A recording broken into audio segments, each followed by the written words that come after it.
Hello everyone, hello dear student, आप सभी का स्वागत है दिल्ली पुलिस कांस्टेबल की इस इकोनॉमिक्स की मास्टर क्लास के अंदर। आज मैं बात करने वाला हूं सभी इंपॉर्टेंट क्वेश्चंस की। ये सभी सवाल आपके एग्जाम के लिए बहुत बेनिफिशियल रहेंगे। अगर आप तैयारी कर चुके हैं कांस्टेबल 2023 के लिए तो लास्ट प्रैक्टिस और रिवीजन क्लास आप लोगों के लिए इसे एग्जाम से पहले जरूर कर लेंगे और ये आपको बहुत बेनिफिट प्रोवाइड करने वाला है। सभी इंपॉर्टेंट क्वेश्चन का डिस्कशन में करने वाला हूं, तो चलिए शुरुआत करते हैं जल्दी से और होपफुली आपको ये बहुत बेनिफिट रहने वाला है। चलिए भाई, पहले सवाल के बारे में आंसर करेंगे और याद रखिए कि हर एक सवाल से आपको कुछ सीखने को मिलेगा। जरूरी नहीं कि as it is question exam में पूछा जाए, लेकिन उससे रिलेट करने वाली हर एक इंफॉर्मेशन आपके एग्जाम के लिए बेनिफिटेड होगी, ये जरूर याद रखिए। चलिए, पहला सवाल है कि विच of the following is not consider in the calculation of national income. कि जब हम नेशनल इनकम की कैलकुलेशन करते हैं, राष्ट्रीय आय की गणना करते हैं, तो उसमें क्या क्या इंक्लूड किया जाता है और नहीं किया जाता, इस बात को समझ लो। पहले देखो, जितनी भी फैक्टर इनकम होती है, कारक आय कहते हैं, जो हम किसी एफर्ट्स के या फैक्टर्स के बदले में अर्न करते हैं, वो राष्ट्रीय आय में इंक्लूड होती है। और जो बिना फैक्टर्स के आती है इनकम, यानी कि जिसको हम ट्रांसफर इनकम यानी हस्तांतरण आय कहते हैं, वो इंक्लूड नहीं होती है। अब यहां पर हम बात करें कि सेल ऑफ एग्रीकल्चरल प्रोडक्ट की बात करते हैं, तो आप कहेंगे कि सर यहां पर हमने एग्रीकल्चर किया है और उसके बदले सेल करके पैसा कमाया है। किसी एजुकेशनल इंस्टीट्यूशन में पढ़ना है, उसके बदले पैसा मिलेगा, या किसी इंफॉर्मेशन टेक्नोलॉजी इंडस्ट्री में काम करे तो पैसा मिलेगा। लेकिन जब कोई महिला अपनी परिवार के लिए कार्य करती है, तो महिलाओं के द्वारा या पुरुषों के द्वारा, किसी के द्वारा भी अपने परिवार या परिवार के अन्य सदस्यों के लिए कोई काम करना, ये हमारे पास ट्रांसफर इनकम मानी जाती है। इसको इंक्लूड नहीं किया जाता है जनरली तौर पर, ये काउंटेबल ही नहीं होती। तो याद रहेगा यहां से कि फैक्टर इनकम इंक्लूड होगी और ट्रांसफर इनकम इंक्लूड नहीं होने वाली। चलिए अगले क्वेश्चन पर आते हैं भाई। भारत में मुद्रास्फीति को किस आधार पर मापा जाता है? मुद्रास्फीति यानी कि इन्फ्लेशन, महंगाई की बात कर रहा है। अब आपको याद रखना है कि हमारे देश में जो इन्फ्लेशन आता है वो तीन तरह से आता है। सीपीआई होता है, डब्ल्यूपीआई होता है और आईआईपी होता है। इसमें याद रखेंगे, जब हम आईआईपी निकालते हैं तो 8 इंडस्ट्रीज ऐसी हैं जिनकी महंगाई निकाली जाती है, जिन्हें कोर इंडस्ट्रीज कहते हैं, वो 8 इंडस्ट्रीज की है। डब्ल्यूपीआई में हम सिर्फ गुड्स की महंगाई को निकालते हैं, जिसे होलसेल प्राइस इंडेक्स कहते हैं। और हम सीपीआई यानी कंज्यूमर प्राइस में गुड्स और सर्विस दोनों की महंगाई को कैलकुलेट करते हैं। अब सवाल यह है यहां पर कि इसमें ऑप्शन में हमारे पास 2 चीजें दी गई हैं सर। प्रोड्यूसर प्राइस इंडेक्स ये तो होता ही नहीं है, लेकिन होलसेल प्राइस इंडेक्स और कंज्यूमर प्राइस दोनों होते हैं।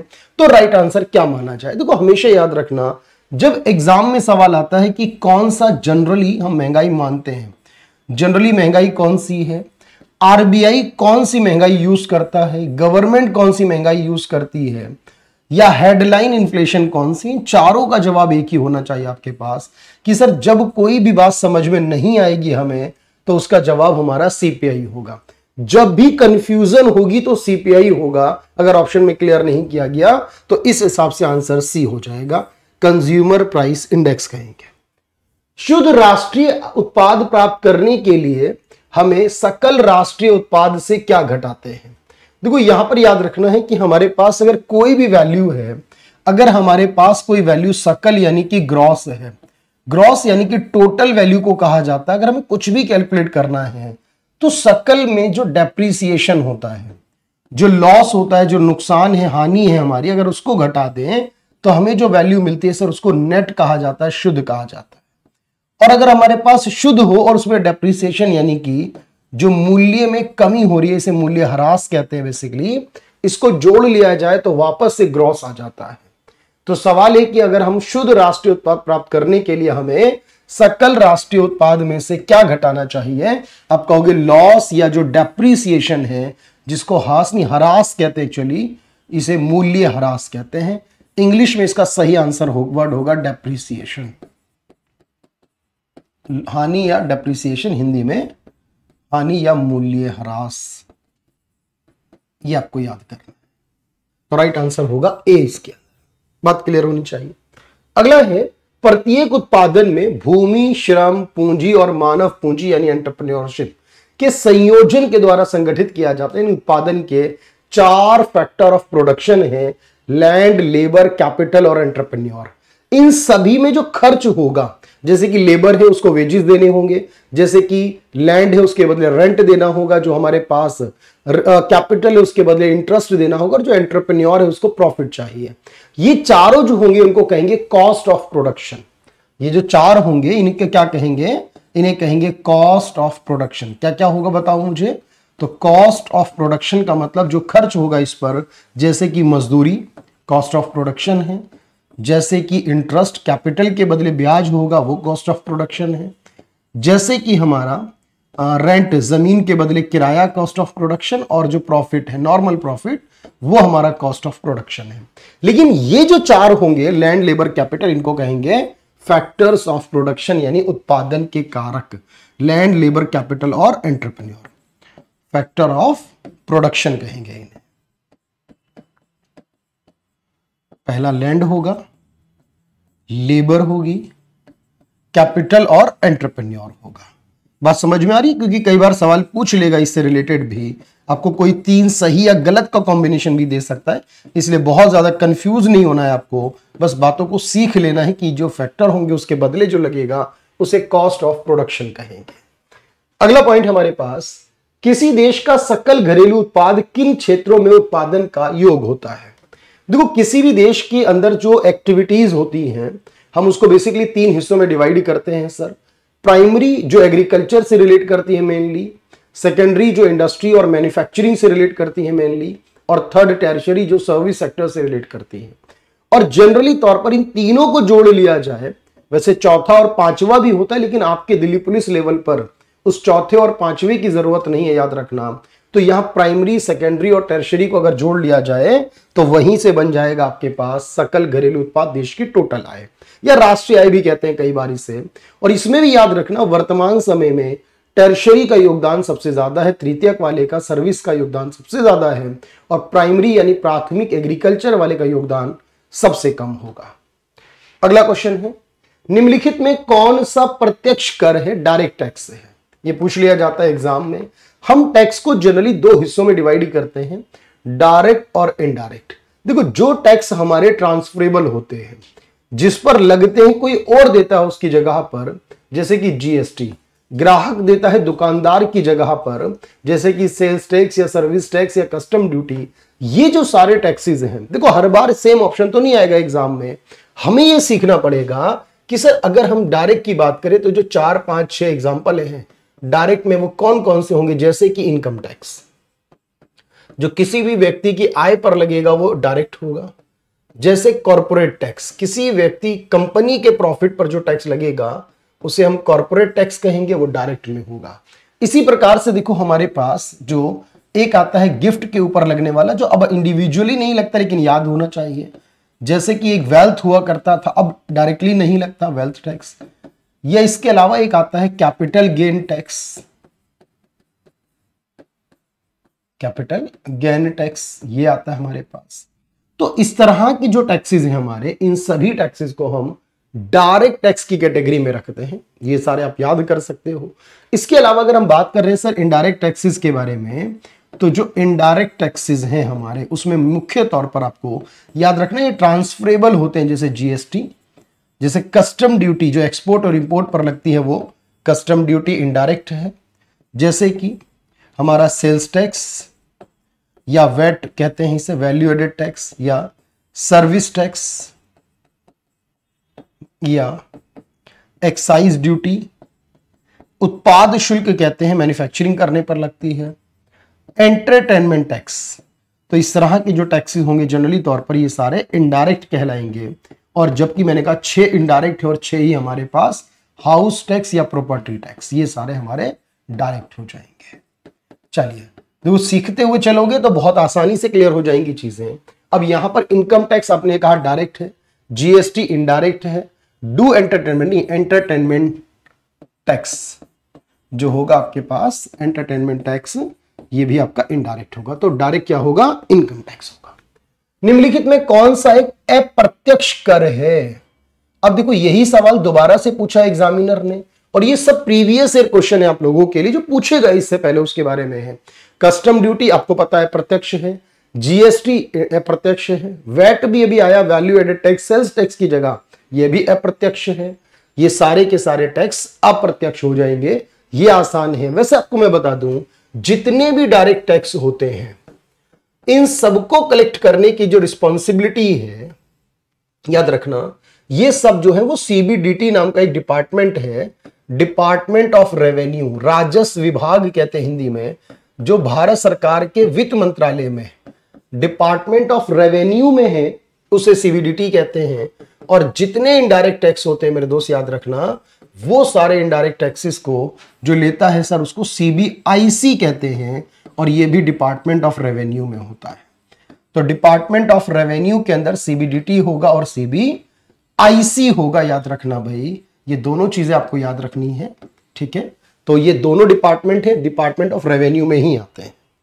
अगला है भारतीय केंद्रीय बजट 2020 में जो हमारे पास बैंकों में पैसा जमा होता है, उसका जो पहले इंश्योरेंस हुआ करता था वो 1 लाख रुपए हुआ करता था, लेकिन अब उसको बढ़ाकर 5 लाख रुपए कर दिया गया। ये बजट 2022 में 20 में अनाउंस किया गया था, और ये अभी भी इंपॉर्टेंट है, याद रखना। बैंक में रखे पैसे का इंश्योरेंस कौन करता अगर पूछा जाए तो जवाब होगा DICGC। यहां पर आपको गलत मिल रहा है, इसका सही जवाब है DICGC के नाम से होगा। और ये वो संस्था है जो पहले 1 लाख का करती थी, उसको बढ़ाकर 5 लाख किया गया।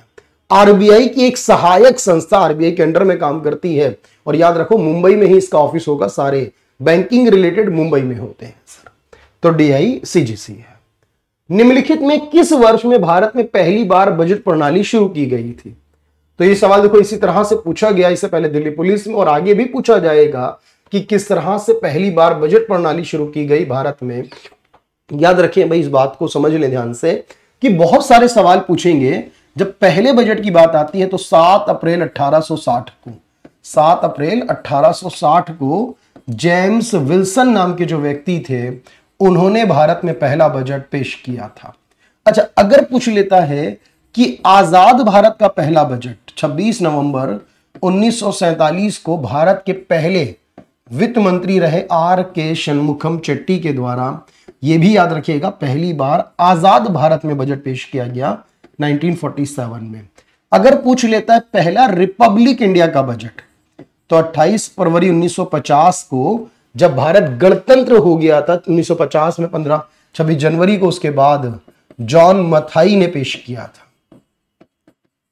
ये रिपब्लिक होने के बाद है। अगर पूछे कि सबसे ज्यादा बजट किसने पेश किए हैं, तो मोरारजी देसाई ने 10 बार पेश किए हैं, मोरारजी देसाई ने, यह भी याद रखना है। अगर पूछे फर्स्ट फीमेल, पहली महिला कौन थी, तो भी याद रखिएगा इंदिरा गांधी ने 1970 में एक महिला के तौर पर बजट पेश किया था। फर्स्ट फीमेल 1970 में इंदिरा गांधी थी। और अगर पूछे फर्स्ट डिजिटल बजट, पहला जो डिजिटल बजट लाया गया था 2020 में, कोरोना के बाद 2021 का जो बजट आया, यानी निर्मला सीतारमण जी ने पहला बजट जो डिजिटली फॉर्म में था उसको पेश किया था। तो इस तरीके के सवाल जो फैक्ट बेसिस पर है, ये बिल्कुल याद होना चाहिए। हर बार सेम तो नहीं पूछेगा, अब की बार बदल देता है अगर सवाल, तो याद होगा। वैसे इसका राइट आंसर 1860 होगा। किसी देश का देश के बाकी दुनिया से एक विशिष्ट अवधि के लिए एक वर्ष में जितने भी आर्थिक लेन देन होते हैं उसे क्या कहेंगे? देखो, एक देश के दुनिया के बाकी सारे देशों के साथ जो लेन देन किए जाते हैं उसको क्या कहा जाता है? 2 चीजें समझने की हैं। एक आता है, एक होता है BOP, जिसे कहते हैं बैलेंस ऑफ पेमेंट। याद रखिए भाई, इसे कहते हैं बैलेंस ऑफ पेमेंट। और एक वर्ड आता है balance of trade, BOT। Generally तौर पर ये दोनों ऑप्शन में हमेशा आते हैं जब भी सवाल पूछेगा, और इन दोनों का एक छोटा सा डिफरेंस आपको याद होना चाहिए। दुनिया के बाकी देशों के साथ सभी लेन देन का रिकॉर्ड, एक बात समझना, सभी लेन देन जो होंगे, आर्थिक लेन देन, सभी लेन देन का रिकॉर्ड जो बनेगा दुनिया के बाकी देशों के साथ, वो BOTP है। सिर्फ दृश्य वस्तुओं के या निर्यात आयात का जो रिकॉर्ड बनेगा, सिर्फ निर्यात आयात वस्तु का, उसका जो रिकॉर्ड बनेगा दुनिया के बाकी देशों से, उसको बोलेंगे बैलेंस ऑफ ट्रेड। जैसे कि बजट बनता है सरकार के आय और सरकार के खर्च का रिकॉर्ड। अगर ऐसे पूछो कि बजट क्या है, मैं आपसे कहूं जैसे 2 रिकॉर्ड बनाए दुनिया के बाकी देशों से बजट, सरकार के आय और व्यय का रिकॉर्ड, की प्राप्ति व व्यय का रिकॉर्ड, इस प्रकार से ही आपको ये बाकी रिकॉर्ड याद रखने हैं। तो इसी को बोलते हैं बैलेंस्ड ऑफ पेमेंट कहा जाता है। रंगराजन आयोग की सिफारिश की अधिसूचना के माध्यम से 2005 में क्या बनाया गया था? तो देखो, हमारे देश में एक कमीशन बनाया गया था नेशनल स्टैटिस्टिकल कमीशन के नाम से, जो कि 2005 में बनाया गया। और इसके लिए जो रिकमेंड किया गया था वो किसके द्वारा किया गया था? रंगराजन कमेटी जो है, स्टैटिस्टिकल कमीशन आप इसे कहेंगे। चलिए भाई, नेशनल स्टैटिस्टिकल कमीशन जो कि 2005 में बना है, तो चलिए भाई इसे याद रखेंगे। और फिलहाल इसका काम आप जानते हैं सांख्यिकी से रिलेटेड है ये, और इसको रिकमेंड किया गया था पहले और बाद में इसको लाया गया था। और इसके अलावा फूड कॉर्पोरेशन ऑफ इंडिया अलग से है, पॉलिसी कमीशन अलग से है और बाकी के कमीशन अलग से हैं। और इसको चेंज किया गया था बाद में, याद रखना, पहले इसको बनाया गया और बाद में इसको फिर चेंज भी किया गया। चलिए अगले सवाल को देखें। भारत में वस्तु एवं सेवा कर की उच्चतम दर क्या है? देखो, हमारे यहां जो जीएसटी लगता है वो 0% भी लगता है, 5% भी लगता है, 12% लगता है, 18% लगता है और 28%। तो वर्तमान की जो उच्चतम दर है वो 28% है। जैसे ऑनलाइन गेम्स पर लगता है, लॉटरी पर लगता है, लग्जरी चीजों पर लगता है। लेकिन अधिकतम संभावित दर पूछ लेता अगर सवाल में, अधिकतम संभावित दर कितनी है, मैक्सिमम पॉसिबल रेट कितनी है, अधिकतम संभावित दर कितनी है, तो मेरे दोस्त याद रखिएगा तो 40% है। क्योंकि इस कानून में यह बात मेंशन है जीएसटी के कि अगर इसको चाहे तो बढ़ाया जा सकता है और इसको 40 किया जा सकता है। बात समझ में आ रही है? चलिए भाई, तो उसको 40 तक किया जा सकता है। आगे सवाल को देखेंगे ध्यान से। अगला पॉइंट क्या है? राजकोषीय उत्तरदायित्व और बजट प्रबंधन कानून को किस वर्ष अनुमोदित किया गया था, अप्रूव्ड किया गया था? देखो, बजट के घाटे को कंट्रोल करने के लिए, क्योंकि बजट घाटा लगातार बढ़ता है, बजट के घाटे को नियंत्रित करने के लिए, कंट्रोल की वो बहुत ज्यादा इंक्रीज ना हो और सरकार के ऊपर जो कर्ज है वो बहुत ज्यादा ना बढ़े, कि घाटे को नियंत्रित करने के लिए सरकार ने कानून पास किया था 2003 में, जिसका नाम था FRBM एक्ट 2003 में पास किया था, अप्रूव किया था। और इसको याद रखना, इस कानून को इसे 2004 में लागू किया था। कई बार सवाल में लागू पूछ लेता है और कई बार सवाल में इसके एक्ट के बनने की बात कर लेता है। वैसे इससे पहले वाले एक सवाल में कंफ्यूजन थी, मैं आपको वो भी बताकर चल रहा हूं। जो रंगराजन समिति वो 2000 में ही बना दी गई थी, मैंने बताया था, इसलिए बाद में आप कंफ्यूज होंगे तो कंफ्यूज मत होना। 2000 में बना दी गई, जिसको बाद में फिर चेंज किया गया थोड़ा 2005 में फाइनल हुआ, तो 2003 में पास हुआ है, 2004 नहीं करना, वो लागू होने की हो जाएगी। अच्छा, बैंकों का बैंक केंद्रीय बैंक के पास जमा राशि का एक निश्चित प्रतिशत है, यानी हमारे जितने बैंक हैं वो अपनी जमा राशि का जितना डिपॉजिट उनके पास आएगा उसका कुछ परसेंट आरबीआई को देते हैं। वो क्या होगा? जो कि कैश में रखना होता है। देखो, जो आरबीआई के पास रखते हैं बैंक वाले, आरबीआई के पास वो होता है, आरबीआई के पास उसे कहते हैं सीआरआर, और याद रखना कैश में होता है। आरबीआई के पास कैश में रखते हैं बैंक, उसे सीआरआर कहते हैं, जो अभी 4.5% है। लेकिन जो बैंक अपने पास रखते हैं, जो बैंक अपने पास रखते हैं, और इसमें वो कैश भी रख सकते हैं, गोल्ड भी रख सकते हैं, कैश और गोल्ड भी रख सकते हैं, और गवर्नमेंट सिक्योरिटी भी और बाकी चीजें, इसे कहते हैं एसएलआर, जो अभी 18% है। तो फर्क समझ लेना कि यहां पर सीआरआर में क्या होगा, आरबीआई के पास बोलेगा, और एसएलआर में बैंक अपने पास होगा, ये फर्क है यहां पर। तो सही जवाब है सीआरआर। निम्नलिखित में कौन सा केंद्रीय स्तर का कर है जिसे माल और सेवा कर यानी जीएसटी में सम्मिलित कर दिया गया? देखो, ऐसा टैक्स की बात हो रही है जो कि हमारे केंद्रीय स्तर का हो, सेंट्रल गवर्नमेंट जो हमारी टैक्स लगाती हो, उस टैक्स के बारे में बात हो रही है। देखो, यहां पर याद रखेंगे कि जो हमारे पास टैक्सेस इंपोज किए जाते हैं, जैसे मैंने कहा यहां पर एक टैक्स होता है, डू एंटरटेनमेंट नहीं, क्योंकि कर वर्ड ही ऐसा है कि कंफ्यूज करता है अपने आप में, इसे कहेंगे आप एंटरटेनमेंट टैक्स होता है। ऑक्ट्रोई लगाया जाता है, एक्साइज ड्यूटी लगाई जाती है, और यहां परचेजिंग टैक्स लगाया जाता है, परचेजिंग टैक्स होता है, खरीद कर होता है, परचेजिंग टैक्स कहते हैं इसे। अब यहां पर याद रखेंगे जो सेंट्रल एक्साइज ड्यूटी होती है, तो सेंट्रल एक्साइज ड्यूटी को सेंट्रल गवर्नमेंट लगाती है, जिसका पैसा बाद में राज्यों को मिल जाता है, लेकिन ये सेंट्रल गवर्नमेंट द्वारा लगाया जाने वाला सेंट्रल एक्साइज ड्यूटी है। यहां पर आपको जरूरी है मेंशन करना, सेंट्रल एक्साइज ड्यूटी कहते हैं, केंद्रीय उत्पाद शुल्क कहते हैं इसे। और इसको सम्मिलित कर दिया गया, इसको मिला दिया गया किसके अंदर, आप कहोगे जीएसटी के अंदर। चलिए अगला है, किसी एक देश के द्वारा एक वित्तीय वर्ष के दौरान उत्पादित वस्तु और सेवाओं के मूल्य को क्या कहा जाता है। तो एक वर्ष में जितनी भी वस्तुएं उत्पादित होती हैं उसी को हमने राष्ट्रीय आय कहते हैं देश की, और कई बार हम उसी को देश की जीडीपी यानी ग्रॉस डोमेस्टिक प्रोडक्ट भी कह देते हैं। तो राइट आंसर होगा कि एक पूरे देश की बात हो रही है, उसी को हमने राष्ट्रीय आय कहना है। विमुद्रीकरण जो भारत में हुआ था उसकी एक शुरुआत हुई भारत में, और आप जानते हैं कि अभी कई बार भारत में विमुद्रीकरण हो चुका है। जैसे कि आपको याद होगा यहां पर कि पहली बार 1946 के अंदर 1946 में पहली बार नोटबंदी हुई थी। दूसरी बार जो नोटबंदी है वो 1978 में हुई थी, ये भी पूछ लेता है। तीसरी बार 2016 में हुई है, और आप जानते हैं कि चौथी बार अभी 19 मई 2023 को अनाउंस की गई थी, जिसमें 2000 के नोट को बंद करने को कहा गया था। और उससे पहले जो 2016 में थी वो 8 नवंबर को थी, वो भी याद रख सकते हैं डेट के साथ। तो सवाल में क्योंकि विमुद्रीकरण पूछा कितनी बार हुआ है, टोटल 4 बार हो चुका है सर, और उसमें यहां पर याद रखना कि नवंबर 2016 का ये उस समय का सवाल पूछा है दिल्ली पुलिस में, कोई दिक्कत नहीं, हम बाकी आंसर भी जानते हैं। निम्नलिखित में कौन सा बजट का एक प्रकार नहीं है, अब सोच के बताएं कि कौन सा बजट का प्रकार नहीं है। देखिए भाई ध्यान से, हम जानते हैं कि जब बजट में आय और व्यय बराबर हो तो उसे संतुलित कहते हैं। जब बजट के अंदर खर्चे ज्यादा हो इनकम से तो लॉस या डेफिसिट कहते हैं। जब इनकम ज्यादा हो तो उसे सरप्लस कहते हैं। लेकिन रिजर्व्ड बजट नाम की कोई कैटेगरी नहीं होती, ये कोई टाइप नहीं है। विभिन्न देशों को वर्गीकरण करते हैं वर्ल्ड बैंक के माध्यम से, तो उसका मापदंड क्या होता है। देखो हमने ये देखा है कि सर दुनिया में 4 तरह के देश कहता है वर्ल्ड बैंक, लो इनकम वाले, लोअर मिडिल इनकम वाले, अपर मिडिल वाले और हाई इनकम वाले। और भारत जो है वो लो मिडिल इनकम में आता है, ये बात मैं ऑलरेडी बताता हूं आपको।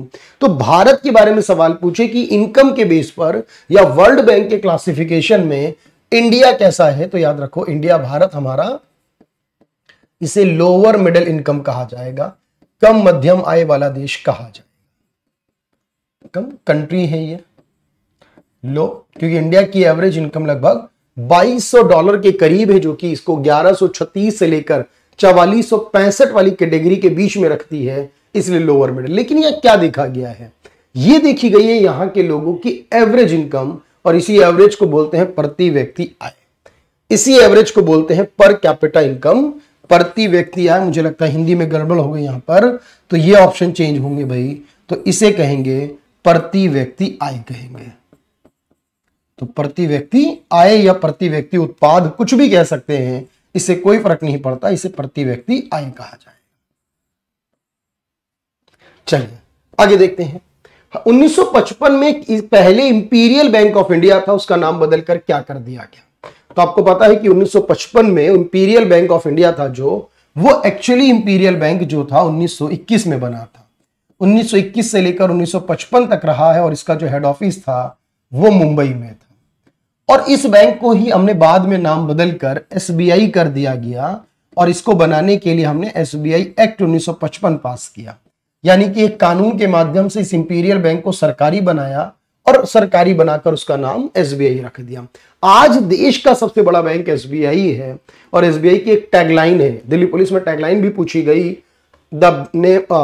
इसकी टैगलाइन है प्योर बैंकिंग नथिंग एल्स, ये भी लाइन है। और एक लाइन ये भी है, the banker of every Indian, ये हर भारतीय का बैंक है, ये भी कहा जाता है। तो एसबीआई को बनाने के लिए एक कमेटी का नाम याद रखिएगा, उस कमेटी ने कहा था एडी गोरेवाला कमेटी थी।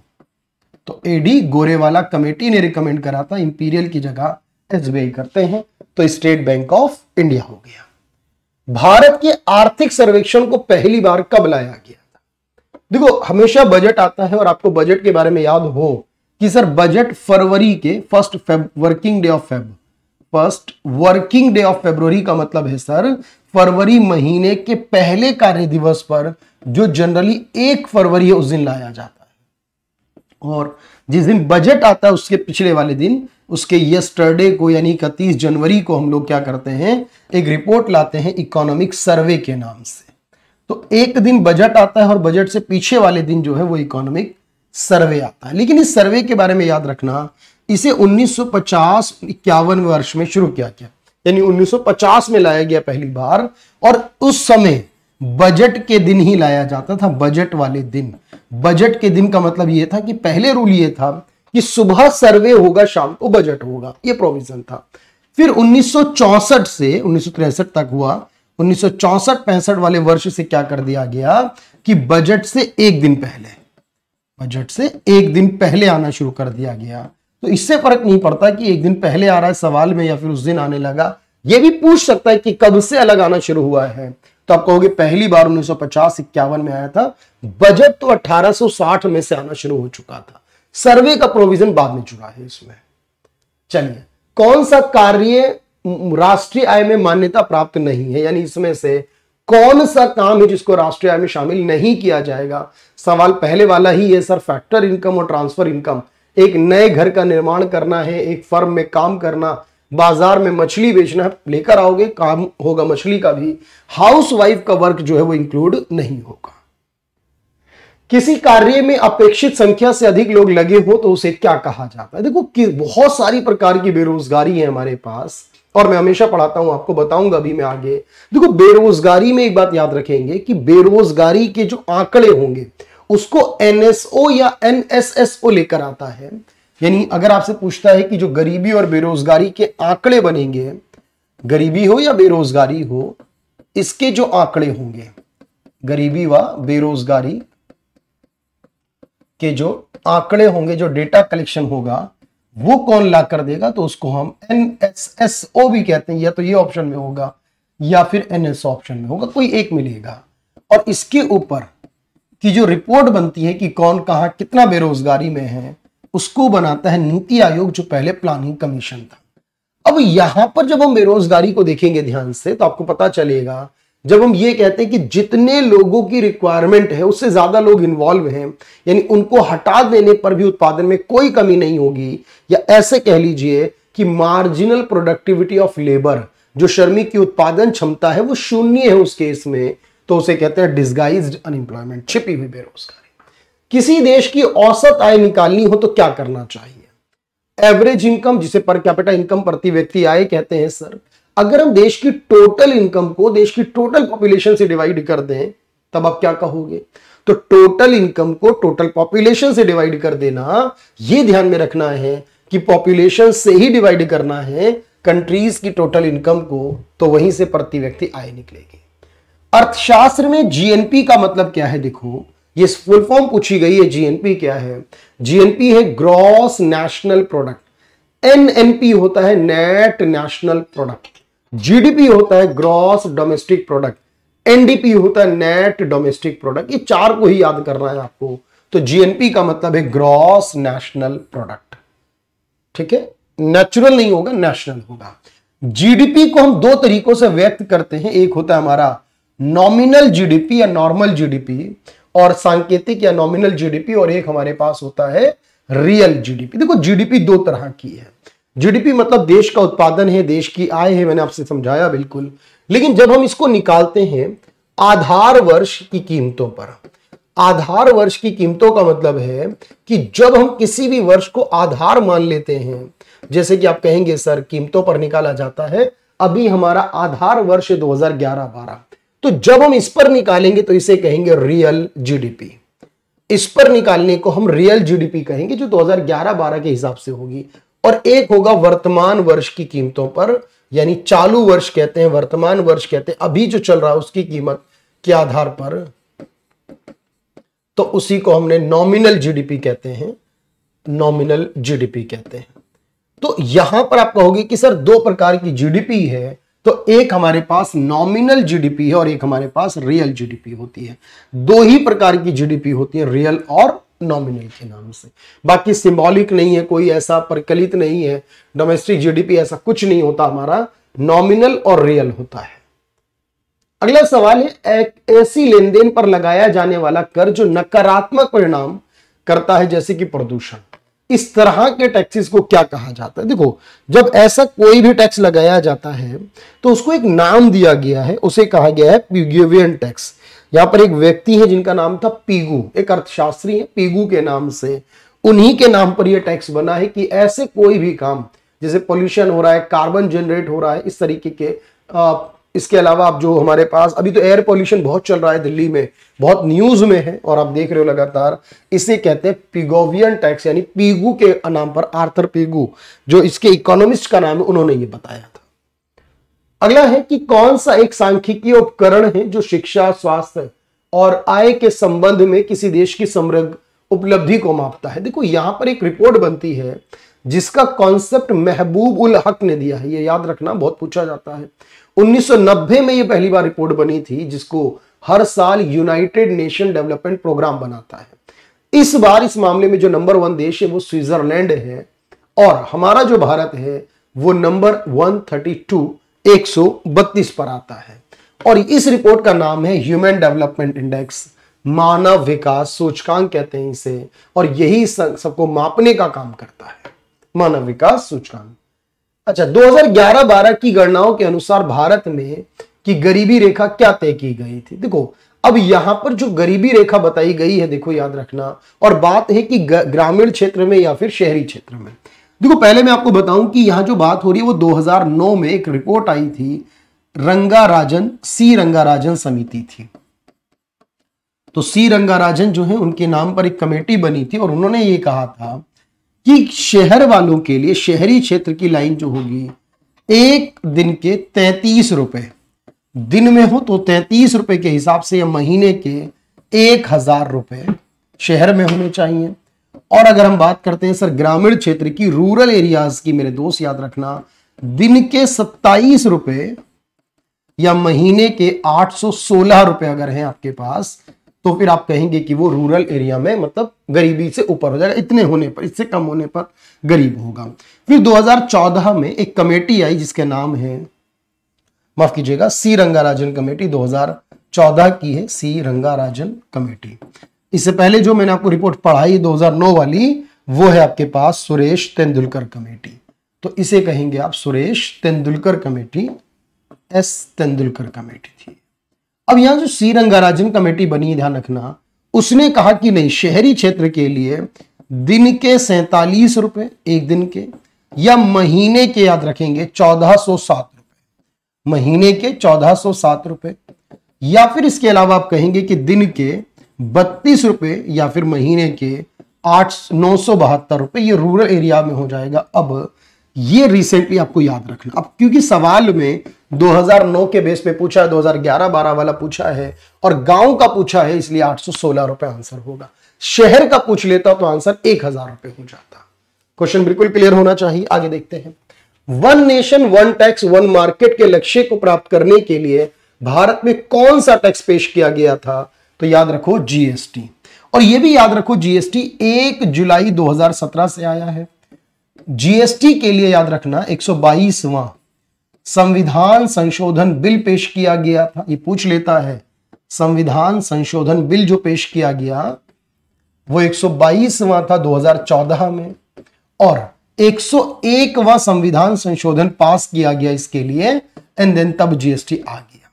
तो 101वां संविधान संशोधन पास करके जीएसटी कानून बना है। अच्छा, जीएसटी के फैसले जो लेती है वो जीएसटी परिषद यानी जीएसटी काउंसिल लेती है, जिसकी अध्यक्ष हमेशा देश का वित्त मंत्री जो होगा वो अध्यक्ष होगा।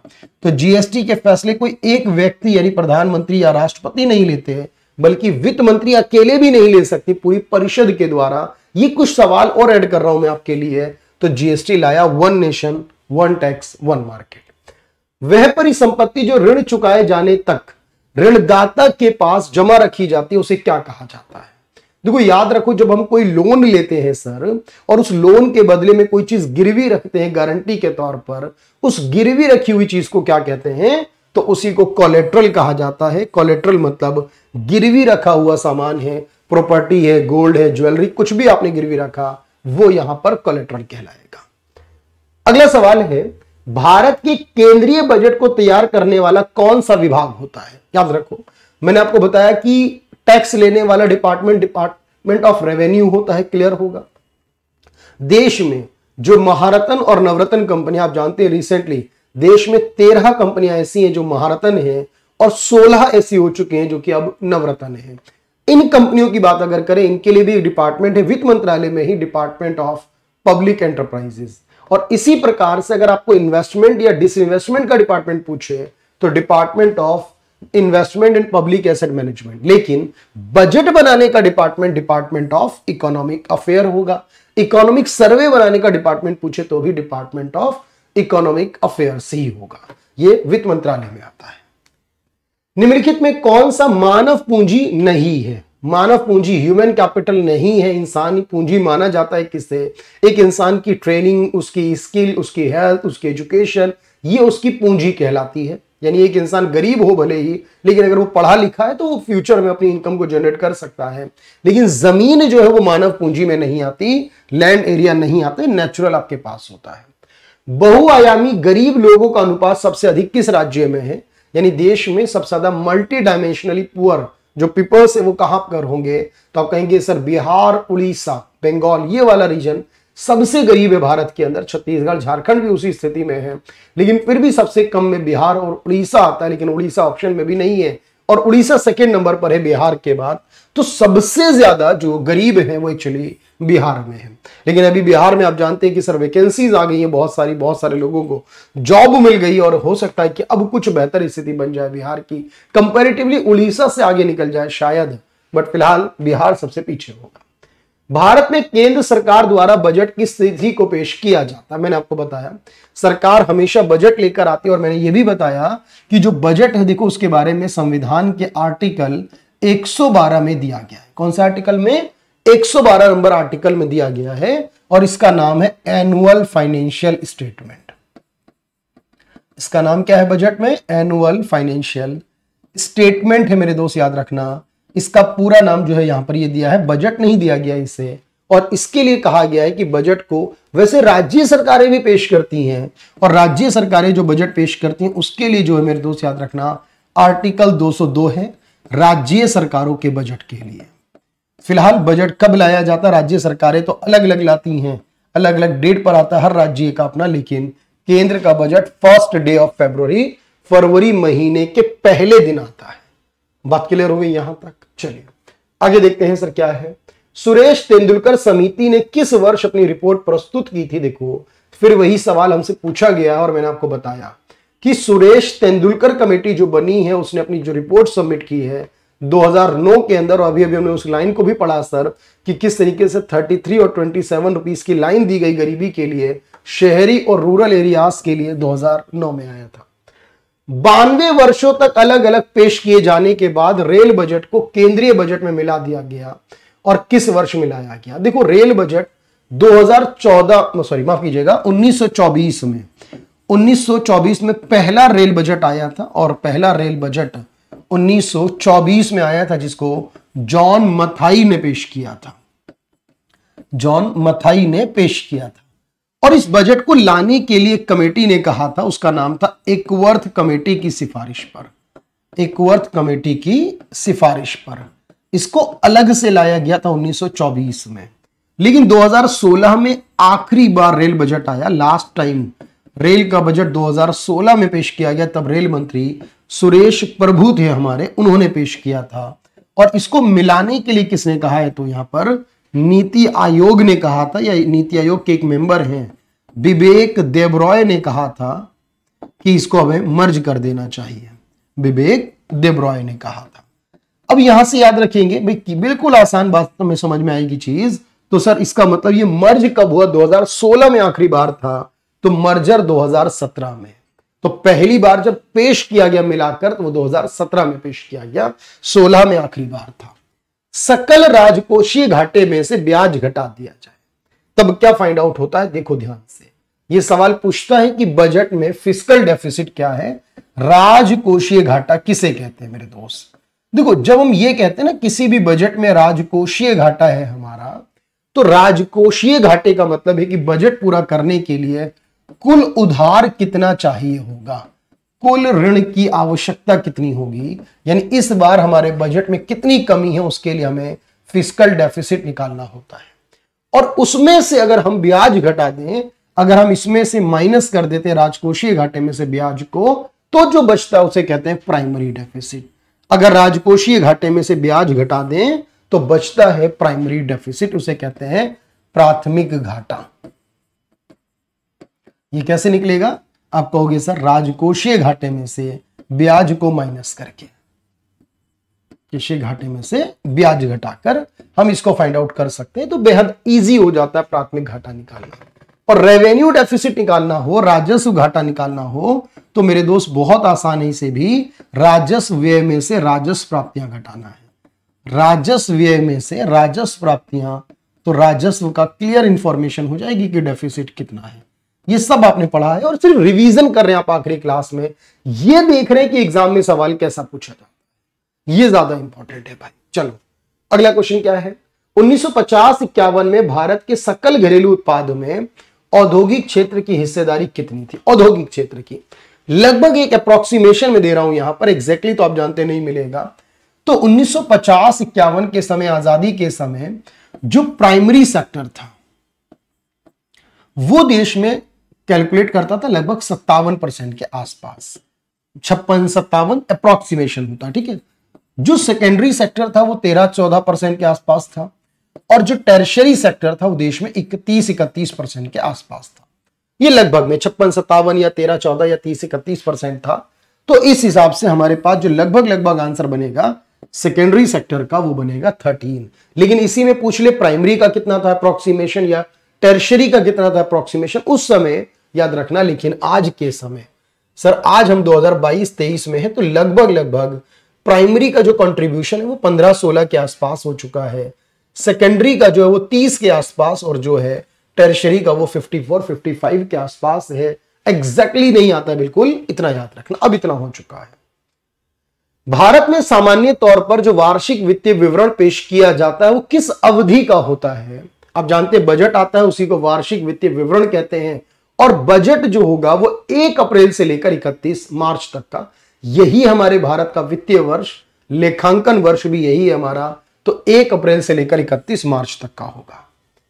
एक पूंजीगत वस्तु के टूट फूट के लिए वार्षिक भत्ता क्या है? यानी कि जब एक कोई सामान है, कोई मशीन है, कोई वस्तु, उसके अंदर टूट फूट होती है, समय बीतता है, जैसे जैसे उसमें कमी आती है, यूज होता है उसका, उसमें जो कमी आ जाती है उसको क्या कहते हैं?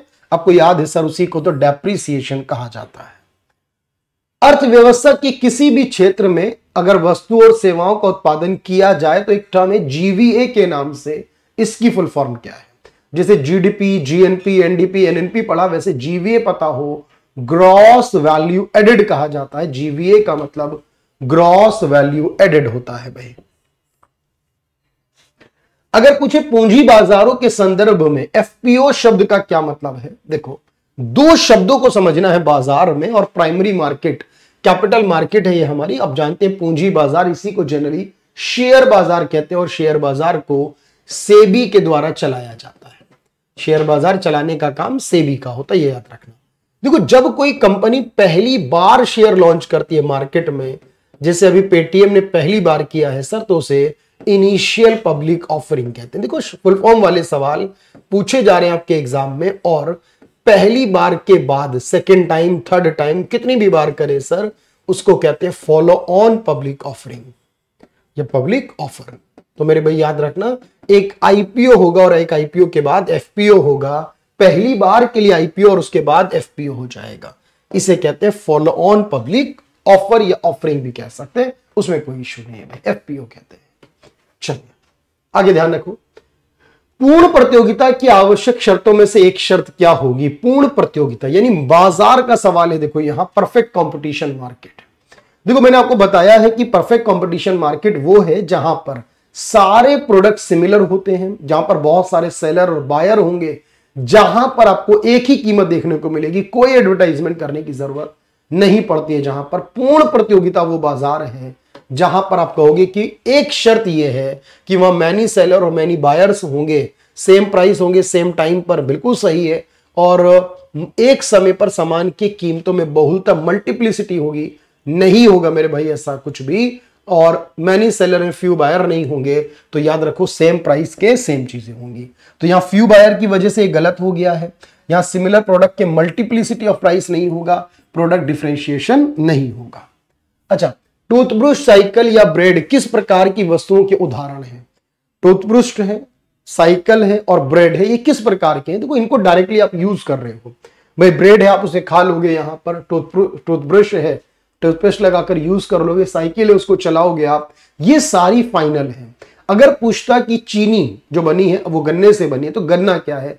गन्ना चीनी के लिए इंटरमीडिएट हो सकता है, गेहूं या आटा ब्रेड के लिए इंटरमीडिएट हो सकता है। तो अगर यहां पर सवाल को इस तरीके से पूछता तो आंसर होता, लेकिन आप कहोगे सर इसे हम बेसिक तौर पर क्या कहते हैं? कंज्यूमर गुड्स कहते हैं, क्योंकि इसी को फाइनल भी कहेंगे, कंज्यूमर भी कहेंगे, कि इसका डायरेक्टली ग्राहक यूज करेगा। कौन सा अल्पाधिकार की परिभाषा के सर्वाधिक निकट है? Which of the following is closest to the definition of oligopoly? देखो ओलिगोपोली के क्लोज होने का मतलब है, ओलिगोपोली वो बाजार है सर जहां फ्यू बायर सेलर होंगे और मैनी बायर्स होंगे, कुछ विक्रेता होंगे, और कुछ कब होते हैं? जैसे कि कोई तंबाकू है, शराब है, ऐसी कोई चीज जिसको शुरू करने के लिए आपको लाइसेंस या परमिट वगैरह की जरूरत पड़ती है। अब वेल्डिंग की दुकान है, नाई की दुकान है, गेहूं पैदा करने वाले, ये तो कोई भी कर सकता है, लेकिन सिगरेट, शराब, दवाइयां, ये ऐसी चीजें जिसको हर कोई नहीं कर सकता, यहां लिमिटेड सेलर ही होंगे। सिगरेट उद्योग इसके सबसे निकट है। आर्थिक नियोजन किस अर्थव्यवस्था की अनिवार्य विशेषता है जहां पर इकोनॉमिक प्लानिंग की जाती है? याद रखेंगे, तो प्लानिंग करना जो है वो जरूरी है, मैंडेटरी है। किस प्रकार की अर्थव्यवस्था में? तो ध्यान रखिए भाई, ऐसा होता है समाजवादी देशों में जहां सब कुछ सरकार करती है, उन देशों में आप कहोगे कि आर्थिक नियोजन यानी प्लानिंग होनी चाहिए। किस प्रकार की अर्थव्यवस्था में ना तो निर्यात होता है और ना ही आयात होता है? तो ऐसी इकोनॉमी जहां पर हम ना निर्यात करते हैं और ना ही आयात करते हैं सर, उन्हें बंद कहा जाता है, और जहां पर हम दोनों काम करते हैं उसको खुली कहा जाता है। तो इसको बाउंडेड, प्रतिबद्ध या बंद भी कहते हैं, याद रखना, क्योंकि कई बार ना सवालों को घुमा घुमा कर अलग अलग तरीके से पूछा लिया जाता है। इसी को बंद अर्थव्यवस्था या बाउंडेड भी कह सकते हो आप। किसमें कौन सा विकल्प असंगठित क्षेत्र के लिए सत्य नहीं है? देखो, जब हम कोई काम करते हैं, सरकारी नौकरी और प्राइवेट नौकरी में क्या फर्क है? सरकारी संगठित क्षेत्र है, प्राइवेट असंगठित क्षेत्र है। अब आप कहेंगे सर कि असंगठित क्षेत्र जो होगा इसमें आप ओवर टाइम करवा लिया जाता है, प्राइवेट नौकरी में जी बिल्कुल करा लिया जाता है। क्या यहां पर आपको लीव है और उसके पैसे मिलते हैं? प्राइवेट में बहुत मुश्किल है कि लीव में पैसे मिले। लीव जो प्राइवेट है वो असुरक्षित रोजगार है, ये भी सही बात है, काफी हद तक यहां से हटाया जाता है। और ये भी याद रखना, अधिकांश सरकारी नियंत्रण से बाहर होती है। तो आप कहोगे असंगठित क्षेत्र के बारे में ये भी सत्य है बिल्कुल। तो आप कहोगे क्या यहां पर ओवर टाइम का प्रोविजन नहीं होता? तो ये बात आपकी गलत है, और क्योंकि सवाल में गलत ही पूछी है तो ये बात सर गलत है, क्योंकि प्रोविजन होता है। ये बात असंगठित के लिए सही हो जाती है। चलिए आगे देखिए, निम्नलिखित में किससे उस बिंदु को निर्धारित किया जाता है जहां पर मांग और पूर्ति बराबर होती है? किस बिंदु पर मांग और पूर्ति जो है वो बिल्कुल बराबर होती है, इसको याद रखना है भाई। तो मांग और पूर्ति को बराबर करने की बात जब चल रही है सर हमारी, तो हम कहते हैं उसे इक्विलिब्रियम कहते हैं, उसे संतुलन कहते हैं, जहां डिमांड और सप्लाई पूरी तरह से बराबर हो, यानी वहीं पर कीमत तय होगी खरीदने के लिए। निम्नलिखित में कौन सी मध्यवर्ती माल का उदाहरण नहीं है? नहीं है ये बताना है मध्यवर्ती का। हार्ड ड्राइव, डायरेक्टली क्या यूज करेंगे? हार्ड ड्राइव का नहीं होगा सर। हार्ड ड्राइव का यूज कंप्यूटर में, लैपटॉप में होगा तभी चलेगी। स्टील कुछ बनाएंगे उससे तभी काम करेगा, वरना बेकार है हमारे लिए पेंट। हम इसका इस्तेमाल करेंगे डायरेक्टली तौर पर किसी चीज के लिए। मेडिसिन, मेडिसिन को आप डायरेक्टली इस्तेमाल करेंगे, क्योंकि मेडिसिन अब आपको खानी है, ग्राहक के लिए इस्तेमाल होनी है। तो मेडिसिन इंटरमीडिएट नहीं है, मेडिसिन में जो सामान लगा वो इंटरमीडिएट, उससे मेडिसिन बन गई है। बात समझ पा रहे हैं मेरी? तो मध्यवर्ती वस्तु का उदाहरण मेडिसिन नहीं है। सरकार द्वारा संपत्ति की बिक्री यानी आमतौर पर केंद्रीय और राज्य सरकारों के उद्यम जब सरकार अपनी कोई हिस्सेदारी बेचती है उसे क्या कहा जाता है? सरकार ने एयर इंडिया बेचा, LIC के कुछ शेयर बेचे और कोई कंपनी बेची। जब जब सरकार अपने शेयर को बेचती है इससे निजीकरण को बढ़ावा मिलता है, लेकिन इस सेल करने को डिसइन्वेस्टमेंट करना कहते हैं। जब जब सरकार अपनी हिस्सेदारी बेचती है तो डिसइन्वेस्टमेंट, और जब खरीदती है तो उसको इन्वेस्टमेंट कहते हैं। और मैंने बताया मिनिस्ट्री ऑफ फाइनेंस के अंदर सर एक मंत्रालय जो दोनों को संभालता है, department of investment and public asset management कहा था उसे आपने। छोटे किसान और मौसमी मजदूर नियमित रूप से गरीबी के दायरे के अंदर और बाहर होते हैं, उन्हें क्या कहते हैं? देखो, जो ऐसे गरीब हैं जो कभी हमारे गरीब हो जाते हैं और कभी गरीब नहीं होते, यानी कि स्थिति जो है वो बदलती रहती है, तो अब उस ऐसी स्थिति में उसको क्या कहा जाएगा? तो ऐसी स्थिति में मेरे भाई याद रखेंगे कि उसके लिए एक वर्ड यूज किया जाता है, वो परमानेंट नहीं है, वो सामान्य तौर पर नहीं है, वो कदाचित नहीं है। उन्हें स्टीयरिंग गरीब पुअर कहा जाता है। स्टीयरिंग जो पुअर होने वाली एक स्थिति है, ये इसी को हम एक और शब्द के रूप में इस्तेमाल करते हैं सर, उसी को साइक्लिकल भी कहा जाता है, इसे विलोलन कहा जाता है हिंदी में, स्टायरिंग या साइक्लिकल कहेंगे, ऐसी गरीबी। कौन सी गतिविधि को गोल्ड कॉलर पेशा कहा जाता है? गोल्ड कॉलर पेशा कहा जाता है निम्नलिखित में से किस गतिविधि को? अब आपको याद करना है। देखो, गोल्ड कॉलर जो वर्ड है ना, ये यूज किया जाता है किसके लिए? जो प्राइमरी में काम करते हैं, मैंने कहा उन्हें रेड कॉलर कहते हैं। जो सेकेंडरी में काम करते हैं उनको ब्लू कॉलर कहते हैं। जो टर्शरी में काम करते हैं उनको व्हाइट कॉलर कहते हैं। और जो पंचवष्टम पांचवी में काम करते हैं, पंचभागी में काम करते हैं, क्वेनरी कहा जाता है जिन्हें, उनको गोल्ड कॉलर कहा जाता है। फोर्थ वाले को स्पेसिफिकली कुछ नहीं कहते। तो यहां पंचभागी नहीं होगा, पंचम होगा, पंचठम होगा। हिंदी में इसे पंचठम कहेंगे और इंग्लिश में इसको क्वेनरी कहा जाएगा। तो इसको गोल्ड कॉलर कहा जाता है, लेकिन बाकी को भी याद रखिएगा क्या कहते हैं। 2019 में थोक मूल्य सूचकांक की गणना करने के लिए आधार वर्ष क्या था? 2019 में भी यही है, 20, 22, 23 अभी तक यही है देश में। जो आधार वर्ष मैंने आपको पहले ही बताया, तो वो आधार वर्ष 2011-12 इसके आधार पर होगा। भारत में मिश्रित अर्थव्यवस्था की घोषणा पहली बार औद्योगिक नीति में किस वर्ष की गई थी? इसको लेकर कई बार कंफ्यूजन रहते हैं कि भारत ने जनरली तौर पर कब चुन लिया था कि भारत की जो अर्थव्यवस्था होगी वो मिश्रित अर्थव्यवस्था होगी। इसको 1956 में भी कहा जाता है, क्योंकि 1956 में 62, 59 या 50 में कोई मिश्रित औद्योगिक नीति नहीं आई थी। 1948 में आई थी जो भारत में पहली औद्योगिक नीति थी। इसके बाद 1956 में आई, फिर 77 में आई थी, 80 और 91 की पॉलिसी हमेशा पढ़ते हैं हम लोग, 91 की, जो मनमोहन सिंह वित्त मंत्री थे उस समय। तो 1948 में पहली आई थी भारत के अंदर, उसमें कहा गया था। निम्नलिखित में कौन सा कृषि क्षेत्र में कार्यशील पूंजी है, वर्किंग कैपिटल है, एग्रीकल्चर सेक्टर के अंदर? याद रखना, तो कार्यशील का मतलब होता है काम के बीच में जो पैसे की जरूरत पड़ती है, यानी किसी काम को करते करते जो पैसा चाहिए होता है, मशीन वगैरह हमने खरीद ली, ट्रैक्टर ले लिया, जमीन, वो बीच में नहीं चाहिए। अब हमें बीच में क्या चाहिए? पैसा चाहिए। बीज में जरूरत पड़ने पर हमें थोड़ा सा सीड वगैरह की रिक्वायरमेंट हो सकती है, इस बीच में हमें फर्टिलाइजर की रिक्वायरमेंट हो सकती है, या किसी लेबर को पे करने का पैसा चाहिए। बीच में जरूरत जो होगी उसको वर्किंग कैपिटल कहा जाएगा।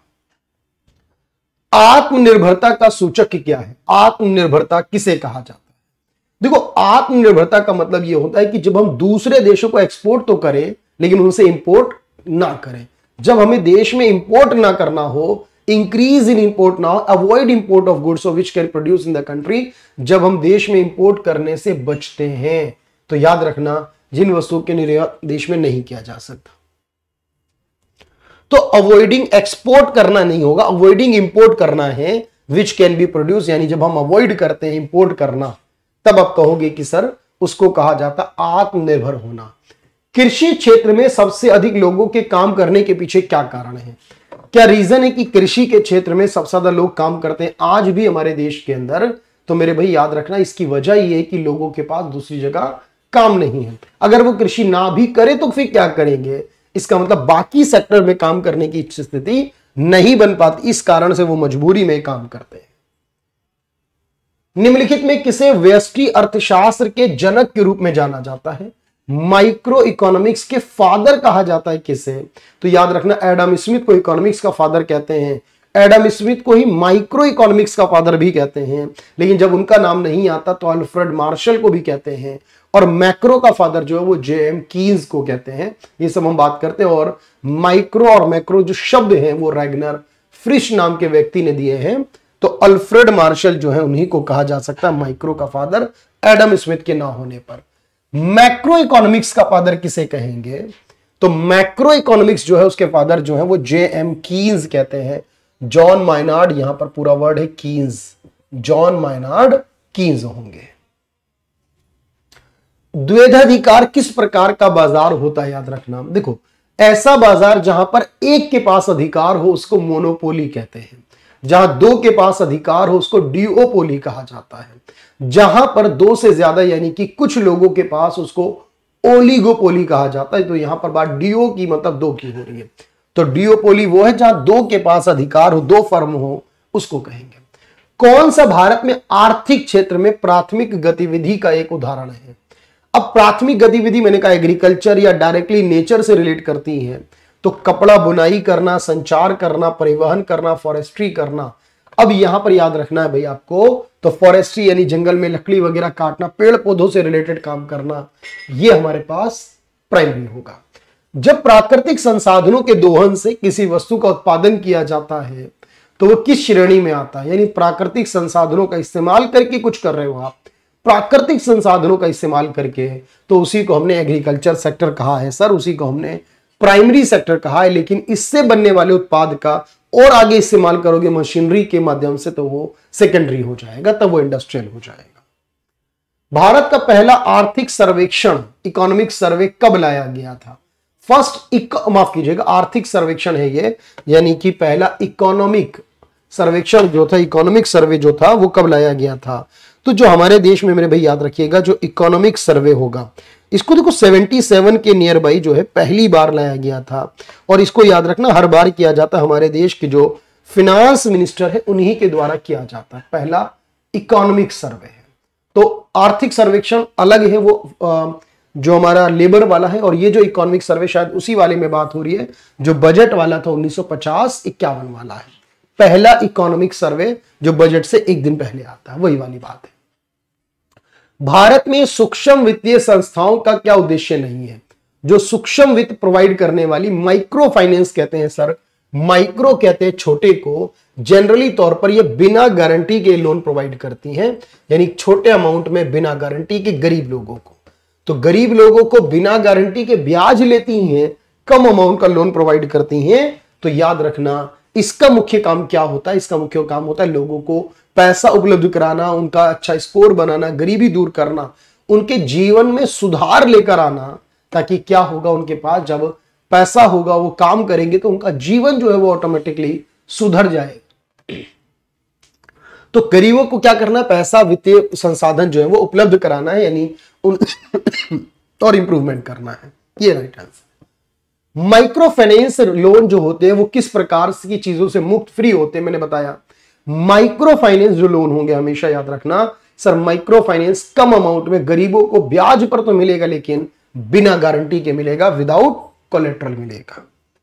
1982 में किस संस्थान की स्थापना की गई जो ग्रामीण क्षेत्रों की एक नोडल एजेंसी है। ग्रामीण क्षेत्रों के लिए नोडल एजेंसी के रूप में जो काम करती है वो कौन सी संस्था है, आपको पता है। और ये बनी है 12 जुलाई 1982 को, और इसका मुख्यालय बना है मुंबई के अंदर। 12 जुलाई 1982 को है और मुख्यालय जो बना मुंबई में है। केवी शाहजी के नाम से जो इसके हैं वो अध्यक्ष बने हुए हैं। इसको बनाया गया है, इसके पास शुरुआत में 100 करोड़ रुपए की इनिशियल पूंजी यानी प्रारंभिक पूंजी से इसकी शुरुआत की गई, और ये ग्रामीण क्षेत्रों के लिए काम करता है। और बेसिकली ये सारे देश की ग्रामीण बैंकों और सहकारी बैंकों को, सर इसी का नाम तो नाबार्ड है। तो नाबार्ड जो 1982 में बना एक संवैधानिक संस्था है, याद रखना, क्योंकि इसको बनाने के लिए 1981 में एक कानून भी पास किया गया था। आगे देखते हैं।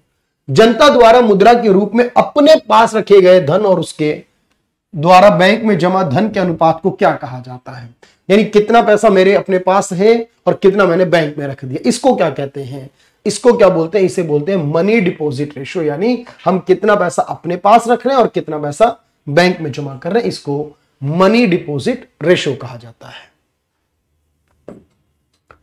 अगला क्वेश्चन है, सॉरी यहां पे शायद था, अगला क्वेश्चन है, बैंकों के द्वारा ग्रामीण क्षेत्रों में सस्ते ऋण अन्य औपचारिक मुख्य स्रोत निम्न है में से क्या होंगे? देखो याद रखो, आपको याद रखना है कि जब सस्ता लोन दिया जाता है रूरल एरियाज में, और उसके लिए औपचारिक का मतलब होता है फॉर्मल तरीके से, बैंकों के माध्यम से, सहकारी समितियों के माध्यम से, ये जो होते हैं कंपनीज के माध्यम से। लेकिन अगर कोई जमींदार लैंडलॉर्ड है, कोई दोस्त है, रिश्तेदार है, कोई फ्रेंड्स हमारा है, यानी कि या कोई भी गांव का एक अमीर इंसान है वो देता है, वो तो औपचारिक नहीं है, वो तो आपसी सहमति से हो गया। तो जो कोऑपरेटिव सोसाइटियां होती हैं ये औपचारिक स्रोत है, बैंक औपचारिक स्रोत है। भारत में रेपो दर क्या है? देखो रेपो दर क्या है, पहले समझो कि रेपो में जब आरबीआई किसी बैंक को लोन प्रोवाइड करता है, आरबीआई द्वारा किसी बैंक को लोन प्रोवाइड करना, इसी को रेपो कहते हैं। और जब बैंक आरबीआई को लोन प्रोवाइड करता है तो उसी को रिवर्स रेपो कहा जाता है। तो रेपो दर क्या है? वह दर जिस पर आरबीआई किसी बैंक को लोन उपलब्ध कराता है शॉर्ट टर्म के लिए। कौन सी भारत में बैंकों द्वारा अपने ग्राहकों को प्रदान की जाने वाली सेवा नहीं है? बैंक अपने ग्राहकों के लिए क्या प्रोवाइड नहीं करते? नहीं, ऐसी सुविधा जो बैंक में नहीं होती। देखो ईसीएस होता है, इलेक्ट्रॉनिक क्लियरिंग सर्विस बैंक में। आरटीजीएस सुना होगा, रियल टाइम ग्रॉस सेटलमेंट है। NEFT national electronic fund transfer है, लेकिन यूआरएल नहीं होता। यूआरएल तो किसी वेबसाइट की बात होती है सर, तो ये बैंकिंग सेवा नहीं है। बैंकों में एक वर्ड यूज होता है सीटीएस, इसका मतलब क्या है? देखो ये सब सवाल एग्जाम में पूछे गए इससे पहले, इसीलिए सीखना जरूरी है सर। सीटीएस आता है जो उसका मतलब है चेक ट्रंकेशन सिस्टम कहते हैं, सीटीएस कहते हैं। और सीबीएस वर्ड आता है अगर, कोर बैंकिंग सॉल्यूशन कहते हैं। तो सीटीएस यानी चेक ट्रंकेशन सिस्टम है, ये 2010 में लाया गया। कौन सी भारत में आवास के लिए शीर्ष संस्था है? यानी हमारे देश में आवास स्तर पर जो शीर्ष संस्था है, जो उसको फाइनेंस करती है, पैसा वगैरह प्रोवाइड करती है आवासीय क्षेत्र के लिए, जैसे नाबार्ड है बैंकिंग में, फिनांस एग्रीकल्चर के लिए, नेशनल हाउसिंग बैंक है आवास सेक्टर के लिए। जब कोई संगठन अपने वित्तीय दावों को पूरा करने में असमर्थ होता है तो वो न्यायालय में क्या करता है? जब कोई व्यक्ति लोन ले और उसको पे ना कर सके तो वो व्यक्ति दिवालिया हो जाता है, वो अपने आप को दिवालिया घोषित करने के लिए आवेदन करता, बैंकक्रप्ट कहते हैं, इंसॉल्वेंसी कहते हैं। भारत की रिजर्व बैंक ऑफ इंडिया की धारा 22 के अनुसार आरबीआई जो है वो नोट जारी करता है। ये बात किस में मेंशन है ये भी पूछ लिया जाता है, देखो सवाल में। आरबीआई एक्ट 1934 के सेक्शन 22 के तहत आरबीआई जो है वो बैंक नोट जारी करने का अधिकार रखता है। निम्नलिखित में कौन भारतीय अर्थव्यवस्था में तरलता का प्रबंधन करता है? यानी भारतीय अर्थव्यवस्था में लिक्विडिटी की बात करता है, मनी की बात करता है, जो पैसा है लिक्विडिटी, मनी का फ्लो कितना होना चाहिए, और हम जानते हैं कि यह आरबीआई करता है। निम्नलिखित में कौन सा कथन गलत है ये बताना है। आरबीआई की स्थापना 1 अप्रैल 1935 को हुई, सही है। आरबीआई को जॉन हिल्टन कमीशन की सिफारिश पे बनाया, सही है। 1949 में राष्ट्रीयकरण हुआ, सही है। और उसने पाकिस्तान के लिए 1947 से काम किया, नहीं गलत, बल्कि 1948 तक काम किया, एक साल कम बताया इसने। 1948 तक काम करा आरबीआई ने पाकिस्तान के लिए, इसलिए स्टेटमेंट गलत है ये। प्रस्तावना के अनुसार आरबीआई में कितने डिप्टी गवर्नर नहीं हो सकते, कितने से अधिक? तो हमेशा एक गवर्नर और 4 डिप्टी गवर्नर से ज्यादा आरबीआई में नहीं हो सकते। आरबीआई की जो मॉनेटरी पॉलिसी कमेटी है, जिसके अंदर हम रेपो रेट डिसाइड करते हैं, रिवर्स रेपो रेट करते हैं, CRR, SLR, bank rate, MSF rate, ये सारे रेट करते हैं। मॉनेटरी पॉलिसी महंगाई को कम ज्यादा करने के लिए इस कमेटी में 6 सदस्य होंगे। लेकिन पूछता कि इसका अध्यक्ष कौन होगा, तो हमेशा आरबीआई का गवर्नर इसका अध्यक्ष होगा, आरबीआई गवर्नर अध्यक्ष होगा। आरबीआई अधिनियम 1934 की कौन से अनुसार बैंकों को अनुसूचित कहा जाता है? देखो जितने बैंक आरबीआई में आते हैं उनके लिए आरबीआई ही कंट्रोल करता है, और उसके लिए आरबीआई एक्ट 1934 के सेक्शन 2 ई के अनुसार, 2 शेड्यूल के अनुसार, दूसरे शेड्यूल के अनुसार बैंकों को लिखा जाता है। 1865 में कौन सा बैंक बना था जो अब किसी दूसरे बैंक के साथ मर्ज हो चुका है, यानी अब वो इंडियन बैंक के साथ जुड़ चुका है? तो 1865 से काम कर रहा था देश में सर, उसका नाम था इलाहाबाद बैंक। लेकिन अब ये 2020 से इंडियन बैंक में जुड़ चुका है, और अब देश का सबसे पुराना काम करने वाला बैंक पंजाब नेशनल बैंक, जो 1894 में बना था, लाहौर पंजाब में उसको बनाया था, लेकिन अब ऑफिस दिल्ली में है उसका। अगला सवाल है, कौन सा ग्रामीण परिवारों को प्रत्यक्ष ऋण सहायता प्रदान नहीं करता, डायरेक्टली तौर पर ग्रामीण परिवारों को लोन नहीं देता? तो याद रखना फाइनेंस मिनिस्ट्री होगी, क्योंकि मंत्रालय कभी डायरेक्टली काम नहीं कर सकती किसी व्यक्ति के साथ, क्योंकि मंत्रालय का संबंध व्यक्तियों से नहीं पॉलिसी बनाने से होता है। बैंकिंग नियमन अधिनियम 1949 की किस धारा के तहत बैंकिंग शुरू करने का लाइसेंस जो है वो आरबीआई देता है? देखो, एक बनाया था नोट बनाने का लाइसेंस किस में आता है, और आरबीआई एक्ट 1922 याद रखेंगे, 22 सेक्शन 22 है बैंकिंग रेगुलेशन एक्ट 1949 का, जिसके तहत आरबीआई बिजनेस करने का बैंकिंग का लाइसेंस देता है। निम्नलिखित में किस प्रकार के बैंक ऑनलाइन काम करते हैं और उनका कोई वास्तविक शाखा नेटवर्क नहीं होती? ऐसे बैंक जिनकी कोई ब्रांच नहीं होती है बल्कि ऑनलाइन ही सारा काम करते हैं, इस प्रकार के बैंक जैसे कि पेटीएम पेमेंट बैंक है आजकल, एयरटेल पेमेंट बैंक, आप जनरली तौर पर इसको ऑनलाइन ही देखेंगे हर जगह, इसको नियो बैंकिंग कहा जाता है। यदि आरबीआई के संबंध में बात करें तो कौन सा कथन सही नहीं है? आरबीआई को बैंकर्स बैंक कहते हैं, जी हां। सरकार का बैंक कहते हैं, जी हां। विदेशी मुद्रा भंडार संरक्षक है, जी हां। लेकिन आरबीआई का काम बजट बनाने का नहीं होता, क्योंकि यह काम सरकार का होगा। विश्व बैंक के द्वारा राष्ट्रीय आय में किस आधार पर किस समूह में बांटा जाता है? मैंने आपको बताया था भारत किस समूह में आता है, और यह प्रति व्यक्ति आय को देखकर बनता है। हमने ऑलरेडी याद किया है सर इसे, हम लोअर मिडिल इनकम में आते हैं भारतवासी जो है। निम्नलिखित में किस वर्ष में आरबीआई ने रुपए के प्रतीक को अपनाया? रुपए के जो चिन्ह है, प्रतीक चिन्ह को अपनाया था, सिंबल को अपनाया था, तो 2010 में। और इसको बनाने वाले व्यक्ति का नाम याद रखेंगे, डी उदय कुमार ने 2010 में इसको दिया था, जो फाइनली आरबीआई ने एक्सेप्ट कर लिया था 2010, डी उदय कुमार। इनमें से कौन सी संस्था है जो इक्विटस स्मॉल फाइनेंस बैंक है उसका मुख्यालय? सोचो, ये सवाल आया हुआ है दिल्ली पुलिस में। तो हमारे देश में 12 स्मॉल फाइनेंस बैंक हैं, 12 ही देश में सरकारी बैंक हैं, 21 देश में प्राइवेट बैंक है और बाकी और बैंक भी हैं। और इक्विटस स्मॉल फाइनेंस बैंक जो है इसका मुख्यालय चेन्नई में बना हुआ है। इस तरह के बाकी सभी के नाम भी आपको याद करने होंगे। North east small finance bank है, नॉर्थ ईस्ट के राज्यों का एक स्मॉल फाइनेंस बैंक, मैंने कहा 12 है, उनमें से एक ये भी है, और इसका जो ऑफिस है वो वहां के गुवाहाटी जो असम में आता है, Equitas north east small finance bank है। आरबीआई का जो आधिकारिक चिन्ह है वो क्या है? आरबीआई जो 1 अप्रैल 1935 को बना है, इसमें याद रखो एक पाम ट्री और एक टाइगर बना हुआ, याद होगा आपको, इसमें एक पेड़ और एक टाइगर बना हुआ है। क्षेत्रीय ग्रामीण बैंक किस कैटेगरी में आते हैं? तो हमारे सरकारी, प्राइवेट, विदेशी, ग्रामीण, स्मॉल बैंक और पेमेंट, ये सारे के सारे बैंक जो कमर्शियल बैंक है, क्योंकि सारे के सारे जनता के साथ डील करते हैं, पब्लिक के साथ लेन देन करते हैं और इनका ऑब्जेक्टिव है प्रॉफिट कमाना, ये सब कमर्शियल बैंक है। अगर हम ये कहते हैं कि कोई भी क्षेत्र है हमारा जिसके अंदर हम 50 करोड़ से अधिक निवेश नहीं करते और 250 करोड़ से अधिक साल का कारोबार नहीं करते, उसे क्या कहते हैं? देखो, हमारे पास एक माइक्रो होता है जिसमें अगर हम 1 करोड़ तक निवेश करें तो माइक्रो है, अगर 1 से 10 करोड़ तक निवेश करें वो स्मॉल है, और 10 से 50 करोड़ तक निवेश करें वो मीडियम है। तो अब यहां पर बात 50 करोड़ तक हो रही है, उससे ज्यादा की नहीं हो रही है, 10 करोड़ से की बात नहीं हो रही। 50 करोड़ के लिए क्या कहोगे आप? उसे मीडियम कहोगे। ऐसा सवाल बनेगा। 1 करोड़ माइक्रो है, 10 करोड़ स्मॉल और 50 करोड़ तक मीडियम होता है। एनपीसीआई का पूर्ण रूप क्या है, जो कि भारत में पेमेंट वगैरह के लेन देन करती है?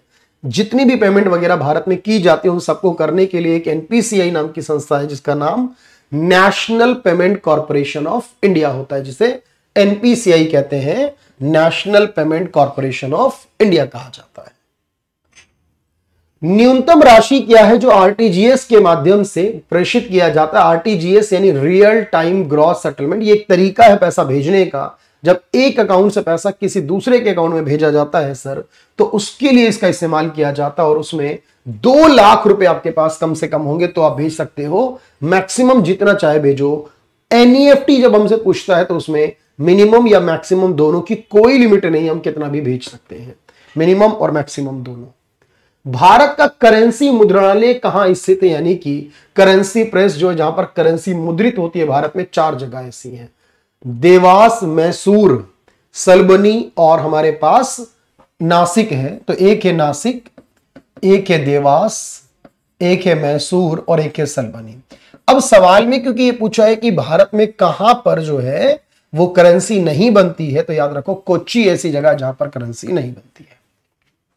भारत में कौन सा राष्ट्रीयकृत बैंक नहीं है, तो याद रखो भारत में 12 राष्ट्रीयकृत यानी सरकारी बैंक हैं एसबीआई को मिलाकर, जिसमें विजया बैंक भी हुआ करता था सरकारी, कैनरा भी सरकारी था, सिंडिकेट भी सरकारी था। और वैसे आपको मैं बताऊं, अब विजया नहीं रहा, सवाल पुराना है, सिंडिकेट अब नहीं रहा, पुराना सवाल, कोई फर्क नहीं पड़ता, लेकिन साउथ इंडियन बैंक जो है वो परमानेंटली प्राइवेट ही था और प्राइवेट ही है।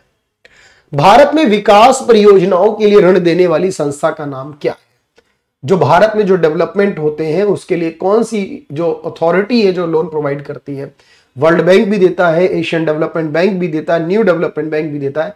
वर्ल्ड बैंक का मुख्यालय वॉशिंगटन डीसी में है, न्यू डेवलपमेंट बैंक का मुख्यालय शंघाई चाइना में है, और Asian development bank Manila Philippines में है। लेकिन ये सब देते हैं भारत को डेवलपमेंट के लिए लोन। भारतीय रिजर्व बैंक द्वारा लीड बैंक योजना किस वर्ष शुरू की गई थी? भारत में एक लीड बैंक योजना आई थी जिसको गाडगिल जी के द्वारा लाया गया कि हर एक इस डिस्ट्रिक्ट वाइज लीडर बैंक होगा जो उस एरिया को लीड करेगा। डिस्ट्रिक्ट वाइज लीडर बैंक चुना जाएगा, उसको 1969 में लीड बैंक स्कीम बैंकिंग से रिलेट करती है। कौन सा एक निजी क्षेत्र का बैंक है, यहां पर पूछा गया है कौन सा एक प्राइवेट बैंक है देश के अंदर, तो आपको 12 सरकारी के अलावा बाकी ऑटोमेटिकली प्राइवेट हो जाएगा। तो बैंक ऑफ बड़ौदा सरकारी, इंडियन ओवरसीज बैंक सरकारी, कैनरा बैंक भी सरकारी है, बेंगलोर में ऑफिस है उसका, लेकिन फेडरल बैंक एक प्राइवेट बैंक है देश के अंदर। तो ये पहली पोर्शन है, पहली सीरीज के अंदर पहला पार्ट है जिसके अंदर मैंने आपको 100 क्वेश्चन करा दिए हैं, और सेकंड पार्ट में भी आपके लिए 100 क्वेश्चन लेकर आऊंगा। इस 200 क्वेश्चन को अगर आप कर लेते हैं ना, ये सारे प्रीवियस ईयर क्वेश्चन है आपके पास, याद रखना, जिससे आपको सीखने को भी मिल रहा है और जिससे आपको ये पता चलेगा क्वेश्चन की क्वालिटी और उसका लेवल क्या होगा। क्योंकि सिर्फ पढ़ने से काम नहीं चलता है, पढ़ने के साथ हमें अपने लेवल को जस्टिफाई करना होगा। हमें देखना पड़ेगा कि हमारे एग्जाम में क्या पूछा जाता है, हम उसको किस तरह कवर अप कर सकते हैं। पार्ट 1 आज कराया है, फिर लेकर आऊंगा पार्ट 2, उसको भी देखिएगा और अपने एग्जाम में इकोनॉमिक्स के कोई भी क्वेश्चन को गलत मत करिएगा। Thank you everyone, thank you so much.